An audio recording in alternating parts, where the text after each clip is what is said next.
As we grow older, we have a little bit of changes in our lifestyle. One specific area has to be the vehicle we drive. Hey, welcome to Discretion Road Warrior.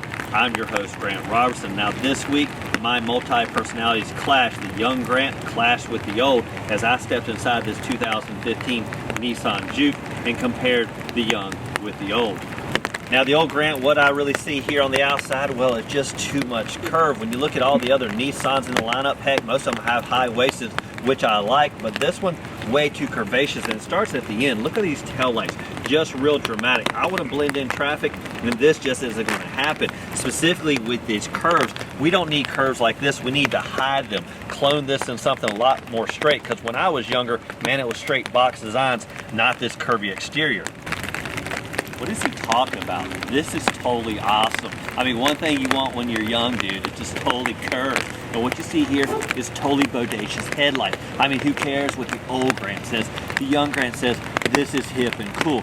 These are so futuristic. Man, if I had been young and had this vehicle, everybody would be checking me out. The old Grant totally wants to blend in, while the new young Grant, totally hip, really digs it up front. Now, what I really like has to be right here.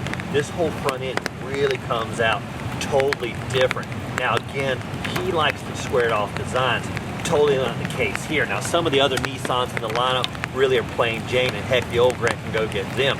What I like, really look at this, almost 3D. It's like being in an IMAX theater without the glasses. Now these cylinder shaped headlights definitely bug out, really look cool and dramatic. Now I don't really care what the old Grant says, this is futuristic. Seriously, the front end, way too curvaceous. Man, I wouldn't even want to know. You get a little fender bender here. This is going to be real expensive to fix. Something that's real easy to fix, straight sheet metal. Once you add all these curves, and good Lord, look at this headlight right here. Really expensive. Man, that's futuristic, but also it's going to cost a lot of money if I even scrape it. Looking at the four corners, one thing you're going to see here is these blacked out rims, kind of the new trend, and this old Grant doesn't like anything new. What I recall is the chrome factor. Like Mr. T, he had a lot of bling. That's what I want on my vehicles. Now the young Grant, of course, isn't going to like that. Now what we're sitting on here is 18-inch wheel, of course, low profile, and this vehicle got them pushed about as far as you can to the corners. Now what I did like is it had a little boot scoot and boogie, but heck, I'm old, so I actually want to step up into my vehicle, not slide down. Okay, what is the old Grant talking about? Clearly, this is the future. Blacked out rims, obviously matching the accents, which is the go-to choice when you're trying to look young and obviously not blend in. Look at the lower fascia. Duh, it matches. Even better, that red accent, matches the mirror. Even better, there's red brake calipers right here that brings it all together. So the old Grant needs to get with the new future, which is exactly what you see here. One thing that's really cool about the back is, heck, a lot of curve, and what I like is really right here. Now this spoiler, the old guys don't need, because heck, they only go about 20 miles an hour. But when you're hitting the kind of rocket circuit that I do, this is really going to help. Now we've got a huge overhang here, nice sweeping glass, and a voluptuous back end. Again, nice non-stylized rear taillights. The old guy doesn't dig it, but this right here is where the curve's at. Of course, the old Grant totally disagrees, because when you add curve here, well, heck, you're going to lose interior space. That box design really gives you lots of cargo. Now, this vehicle is somewhat stout, so heck, squaring it off, extra cargo room. When you put this sculpted rear glass, you're losing a whole bunch of space when I go to the store, the antique shopping. That's exactly what I want back here. Now, what's the point of this? Heck, I don't know. Maybe keep the rain off the windshield. Who cares? Square it out, give it nice lines, because this needs to be a lot less cool. While we're here at the back end, one thing I love is the cargo space on any vehicle. Heck, you can get the best of both worlds regardless of how big it is. Now looking back here, let's dive into the space. Now the first thing I don't like is the fact, well, it's a manual lift. Old Grant really likes the fact you press a button and it rises to the occasion. Of course, they're not going to deliver it here. Now once you pop the hatch, what you're going to find is decent cargo room, around about 10.5 cubic feet. Now after all, this isn't the biggest vehicle on the market, but it does deliver quite well. Now what you're going to notice is with the seat backs and this slope right here, this is the space I talked about. All this right here is compromised with the rear hatch and the angling. Now if this is squared off, we could easily make this probably into about 13 to 14 cubic feet. What's he talking about? Everybody knows when you're not hauling your bros, there's plenty of room for cargo. Easily doing it by folding these rear seats. Heck, there's a little bit of room back here, but tons of room when you fold these rear seats down. Once you do that, man, it's easy going to triple it into the cargo space, over 30 cubic feet. And heck, you still got room for one bro and a lot of cargo. Easy to do, so the old Grant needs to get with the new way. What's really great on this particular model is, heck, we're a small vehicle, but with a lot of bang under the hood, specifically a 1.6 liter 4-cylinder engine. Now what that delivers is 210 horsepower, and heck, a lot of boot, scoot, and boogie. Now this was the front wheel drive version, but there is an all wheel drive with just a slightly less horsepower. Now let's see what the old Grant has to say about that. Now I get it, this has a 4-banger under the hood and heck, a lot of scream, but what I didn't like, it was coupled with that 6-speed manual transmission. The reason? Well, I'm old and my legs don't like to do that clutch stance. Even more so, heck, the pedals were a little stiff and required a little bit more oomph to get down to the floor. Plus the revs, man, it required a lot quicker throws. By the time I get to about 30 miles an hour, we were already in 6th gear.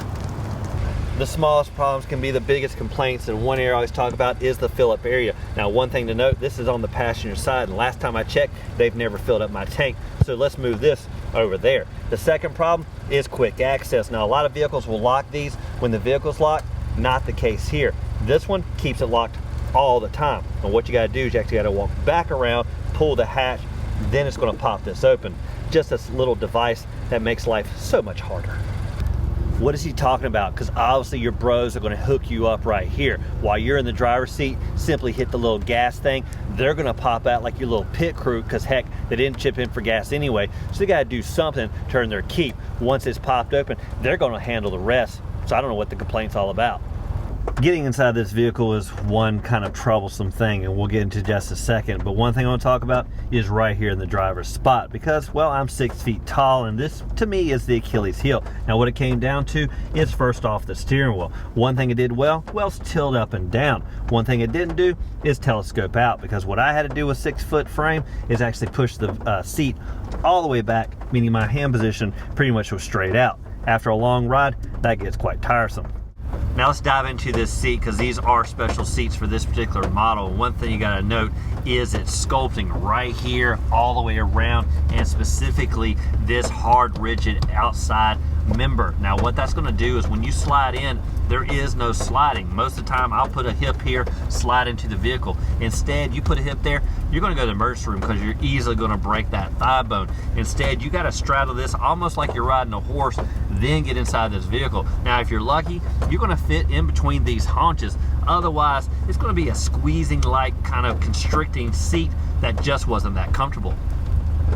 What is he talking about? These seats are awesome. Man, if you like to go go-karting, this is exactly what you expect at the fair, anywhere on the open track. Even better, look at these big portholes here. Put the 5-point harness in, sling your passengers around the track. Now what's great is these rear harnesses. Who cares if they hurt getting in? If you don't feel pain, you're not enjoying life. Even better, get in there and they squeeze you like a boa constrictor, making sure you stay in place, because this vehicle is going to sling you around the track. You want to have these nice niches, so the old Grant, get out of the way for this young buck that really enjoys this seating. Climbing into the back of the Nissan Juke, what you're going to find is, well, not room for 6-foot person at all. Now what you'll find is really these seat backs. Most of them are going to be kind of niched and really allow the knees to find their spot. Instead, these actually protrude into your air, making the knees go a little bit further out and really cramping your space. Now by the legroom numbers, you're around about 32 to 33 inches of leg room, which is kind of moderate and to be expected back here. Now another thing to talk about is, man, it's just dark back here at night. Anytime you need to grab something in your car, forget about it, because the only light in this vehicle is way up front. Back here, like a dark cave. I don't know what the old Grant's complaining about, because man, if there's not a light back here, I bring one with me, and heck, it's on the phone, really easy to use, and it's right there when you need it. All you gotta do is shine around, shine in your face, tell spooky stories. Who cares if the manufacturer doesn't put a light bulb right where you need it? If it's way up there, who cares? Just use the old phone, shine around, because definitely the old Grant doesn't have one of these. Oh, that does it for this young edition of Road Warrior and our getting rid of the old Grant and sticking with this young guy, and especially the test drive behind the wheel of the 2015 Nissan Juke. Now, the old Grant didn't appreciate it because, heck, he just doesn't get it. But this young guy truly appreciates it. Heck, it's nice and low, got nice rims, and heck, that nice power in the hood. Even better, those sculpted seats that made the old Grant feel so old, but the young Grant, man, it felt so sculpted and tight, and that's what I like. Now, that does for this edition of Road Warrior. Now, test drive behind the wheel of the 2015 Nissan Juke. As always, keep both hands on the wheel and eyes straight ahead.